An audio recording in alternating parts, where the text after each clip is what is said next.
Hey guys, today I want to talk about two stories that will completely flip the way you look at success. We grow up hearing the same advice over and over again, right? Work hard, study longer, keep your head down and grind.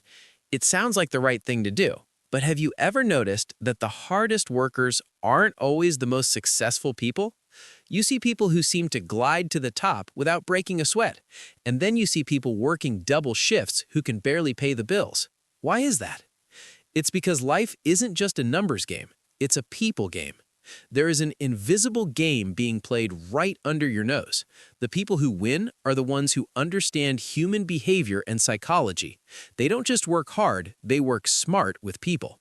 If you stick around until the end of this video, I'm going to share two powerful stories that explain exactly how this works. These aren't magic tricks, but they work like magic. Let's get into it.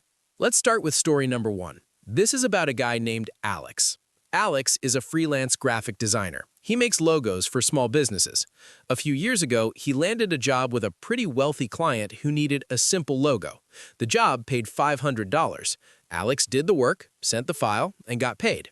Now, most people would stop there. They would take the money and go buy new shoes or save it.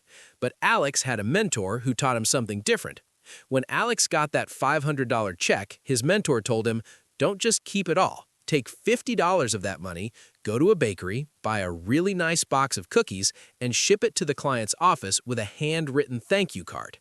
Alex thought this was crazy. Why would I spend 10% of my money on a gift? I already did the work. But he did it anyway. 3 days later, the client called him. He wasn't just happy about the logo, he was shocked by the cookies. He told Alex, "In 20 years of business, no freelancer has ever sent me a gift. I usually have to chase them just to get the work done." Because of that $50 box of cookies, the client remembered Alex. 2 weeks later, that one client was at a dinner party with other business owners. When someone mentioned they needed a website, guess whose name came up? Alex got a referral for a $3,000 website project. Now, here is where it gets interesting. When Alex got the $3,000, he asked his mentor, "Should I send cookies again?" His mentor shook his head and said, "No. Cookies are for small favors. For a $3,000 job, you need to make a bigger impact. Take $200 and buy them a nice tablet or a smart home speaker." Alex was nervous. Spending $200 on a gift felt like losing money. But he trusted the process. He sent the gift. The client was blown away. He became a customer for life. Over the next year, that one client brought Alex 4 more huge projects.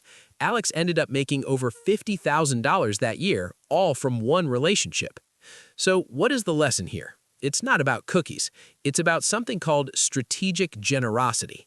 See, most people are transactional. They think, "I do work, you give me money." The end. But successful people know that if you break that pattern, if you give something extra that nobody asked for, you create a psychological debt. Humans are wired to want to pay back favors. When you do something nice for someone, their brain automatically wants to do something nice for you. Let's look at some smaller examples of this. Think about the guy who works in a big office building. Every morning, he stops and buys an extra coffee for the IT support guy downstairs. It cost him maybe $3. But a month later, when his computer crashes right before a big deadline, guess who rushes over to fix his laptop first? The IT guy. He skips the ticket line because he wants to help his friend.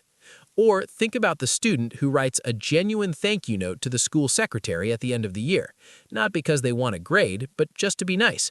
Next semester, when that student needs to switch classes and the schedule is full, the secretary magically finds an open spot. This is the secret. Success isn't just about raw talent, it's about who wants you to win. If you make people feel special, they will open doors for you that are locked for everyone else. Now, let's move to story number 2. This one is about finding opportunity where nobody else looks. Imagine a young guy named Marcus. Marcus loved video games and dreamed of working for a huge gaming company in the city. But he had a problem. He didn't have a college degree, and he didn't have any experience. He applied online like everyone else, but he never got a reply. His resume just got lost in a pile of thousands of others. One day, Marcus was playing one of the company's games, and he found a glitch, a bug in the system that made the game crash. Most people would just get annoyed and quit the game, but Marcus saw an opportunity.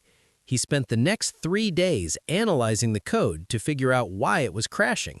He actually wrote a patch, a piece of code, to fix it. Now he had a choice. He could have posted it on a forum to show off. Instead, he did something bold. He found the email address of the company's lead developer. He sent an email with the subject line, "I found a critical error in your level 4 code, and here is how to fix it." He didn't ask for a job, he didn't ask for money, he just gave them the solution to a problem they didn't even know they had. The next morning, he got a reply. The lead developer was impressed. It's rare for someone to be that honest and helpful without asking for anything. They invited Marcus in for a meeting. Because he had already proven he could do the work, they hired him as a junior tester on the spot. No degree required. But the story doesn't end there. Marcus didn't just want to be a tester. He wanted to design his own game. But he didn't have millions of dollars to guess what people wanted. So he used a trick.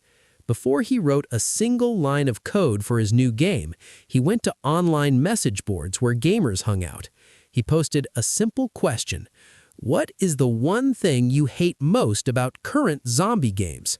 Hundreds of people replied, "I hate that the weapons break too fast. I hate that the maps are too small." Marcus didn't guess. He listened. He took all those complaints and built a simple game that fixed exactly those problems.